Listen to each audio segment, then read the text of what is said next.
Last week, I so enjoyed talking to the Whisky Bard on our episode of Liquid Gold TV that we felt it was only fair to show you the entirety of the interview. So here he is, without further ado, Robin Laing.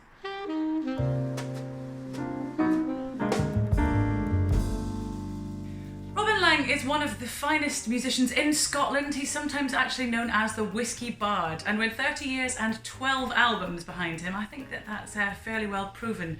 Thank you so much for joining us on Braeburn TV this evening, Robin. My pleasure. Well, it's great to have a whole range of whiskies like this because obviously lots of your music is based around whiskey, so you have to have a lot of inspiration. How did you discover, or how did you start writing music about whiskey?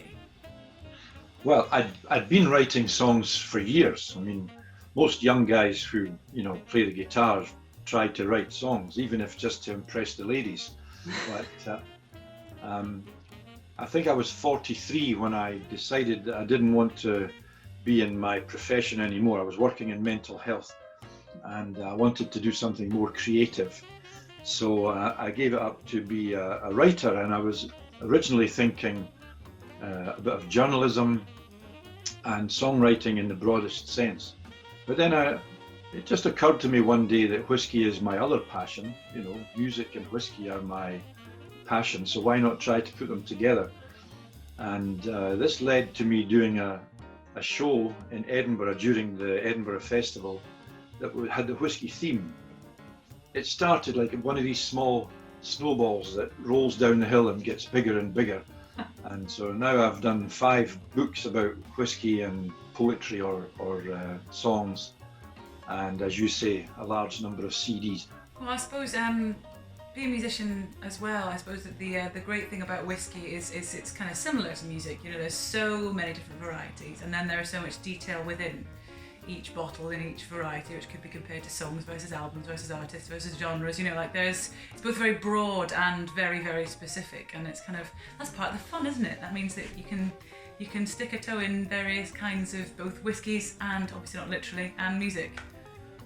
Well, they do seem to be amazingly comfortable bedfellows. But the point you make, I never thought about that before, Bryony, but whiskey, as we know, is essentially very simple, 3 ingredients. And then once you add in the production process, the maturation process, and the peat and the wood and all the things that affect it in a different way, it suddenly becomes, from 3 simple ingredients, it gives a huge variety of flavors and tastes and experiences. And music is basically the same. You start with the same handful of notes that from Elvis to Bach, they all start with the same notes, and then they make their variations on it. So it's similar. Absolutely. I mean, I was going to lead on to actually asking you about how this is quite a different question, but I'm interested because you talk about storytelling and you storytell through your music, but you do write, and you mentioned changing to possibly wanting to be more journalistic and writing when you made your career change, but you write for Whisky magazine, and does that ever influence your music and vice versa? But in general terms, of course, if you're writing about whiskey, you have to do some kind of research, and that research often throws up things that you didn't realize or didn't know about before, that you suddenly think, oh, hey, that's really interesting. And that can lead to a song. The idea that Jack Daniels is made in a county where you can't buy alcohol. My jaw dropped when I discovered that, and I thought, that's got to be a song. You discover these little things, and suddenly it works away like a worm in the back of your head, and next thing you know, you're sitting down with the guitar and a piece of paper writing a song about it. So my writing does inform, my other writing does inform songs and poems, for that matter, as does my experience, meeting people, hearing stories, having experiences at festivals or at distilleries. Many of these things can resurface, in the quiet of an evening when you're sitting with a dram watching the moon rise or trying to get to sleep. And suddenly it comes back and you think that's going to be a song. That is creative prime time, is just as you're nodding off, I tend to find. You actually mentioned just there the festivals and distilleries and events that you've visited and been part of, and you also attend some private tastings. Do you have any particular highlight that you'd like to tell us a bit more about? There are so many, to be honest, and sometimes my memory fails me, but of course I've travelled quite a lot, and I've been lucky enough to have, I suppose, what they would now call an in-depth VIP visit to this distillery or that distillery, and these create very useful memories. And sometimes for me it's the quirkiness of something that makes it stick in my mind. So I did a whiskey tasting and concert in an antique shop in Liechtenstein. You think, what? Or in the warehouse at Bowmore Distillery. Oh, nice. One time we all sat around with some atmospheric lights and passing round a bottle, and I was telling stories and singing songs, and although I was beginning to get cold, the sun was shining outside, but in the Bowmore Distillery warehouse it never gets warm, so, but it was a memorable experience. Or the Prohibition Ball at Old Pulteney Distillery. They invited me as an after-dinner speaker, not to celebrate Prohibition, but to celebrate the end of Prohibition. That's something that people don't realise happened in Scotland, not all over Scotland, but in some parts of Scotland, as it did in the USA. So, all these things, quirky things, like being asked to do a whiskey tasting for the Jaguar Drivers Club of Switzerland. Of course, they all turned up in their Jaguars and nobody would drink the whiskey because they were driving, but they enjoyed the songs. And they could smell, they could have this sort of experience of the whiskey and smell it and get into that. The lucky ones had their wives driving the car. The canny ones. Yeah. Do you have a particular, just wondering, do you have a particular whiskey that you go to for songwriting, a particular dram that you like that you can always rely on, that will aid the process? Well, certainly in the past, I've written more songs about Bruichladdich than any other distillery. And I think the reason for that is that I have a good relationship with the people at the distillery. Of course, it's on Islay. It's such a wonderful place to go and visit. I'm always looking for an excuse to go there. And I had a great relationship with Mark Rainey and Jim McEwen at Bruichladdich, and they're wonderful storytellers. And I think I mentioned before that it's stories that inspire me. So many times I've been talking to them about what's going on at Bruichladdich, and another idea for another song comes up, and so I've ended up writing many songs about Bruichladdich Distillery, or the people there, or the whiskey, or whatever. But equally, I've written a number of poems about Bowmore. So and my relationship with Bruichladdich is not as close as it used to be, because the people that I was very friendly with have now retired or moved on. So I don't know, maybe I'm looking for another sponsor out there, another whiskey company, a distillery that's looking for a songwriter in residence or something like that. All of you distillers watching this, you've heard it here first. Well, Robin, it's been wonderful talking to you about whiskey and music and how you combine the two things. And I can see that you pulled out a guitar there, and I'm going to give us a little performance. So this is Robin Laing, the Whisky Bard, with an exclusive performance. Thank you, Robin.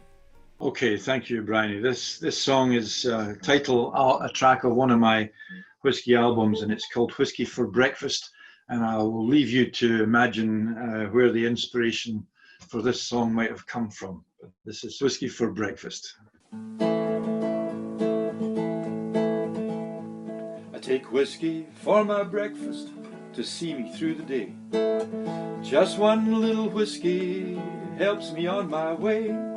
Clears my tubes, thins my blood, clarifies my head. Just one little whiskey, then I go back to bed. I don't need no scrambled eggs, I don't need no bacon. A single malt is all I need to stop my hands from shaking.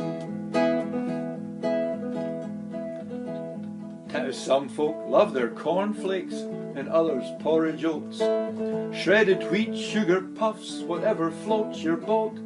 If I have to eat grass for breakfast, this is the kind I'll choose.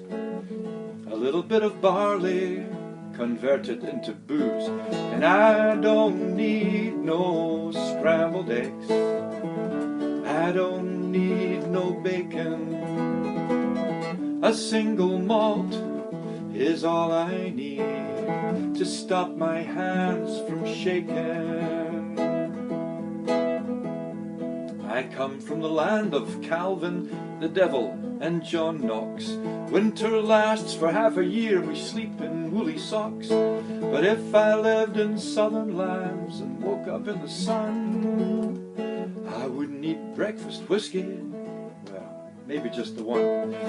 I don't need no scrambled eggs. I don't need no bacon. A single malt is all I need to stop my hands from shaking. Oh, cloudy old Bernasconi lives in San Moritz, and he cleans his teeth with whiskey. He very seldom spits. He brushes, then he gargles and swallows it with glee. And then he comes down for breakfast, and he has the same as me. And I don't need no scrambled eggs. I don't need no bacon. A single malt, that's all I need to stop my hands from shaking. And when I go to Isla, I party all night long.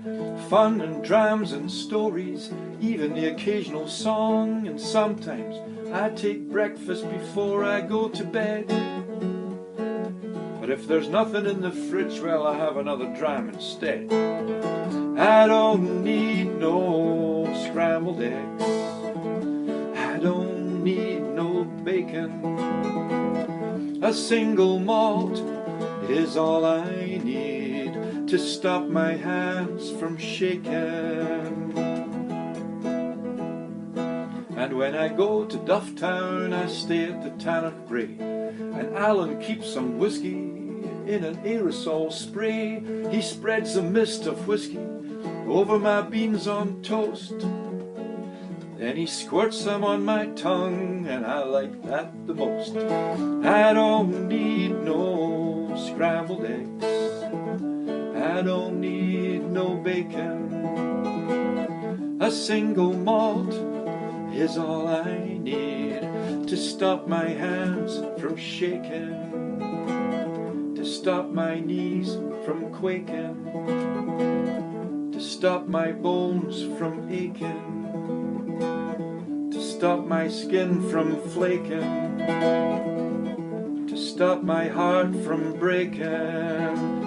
And unless I am mistaken, I'll be dancing like a Jamaican. Oh, whiskey for my breakfast, and I'm limbo dancing all day long.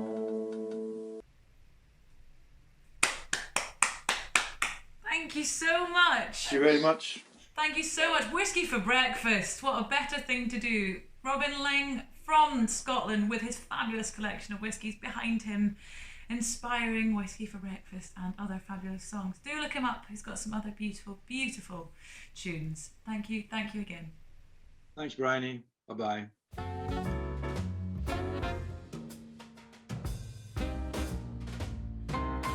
Thank you once again for watching Liquid Gold TV, brought to you by Braeburn Whiskey. I'm Bryony Purdue, and I will see you next week for another dram.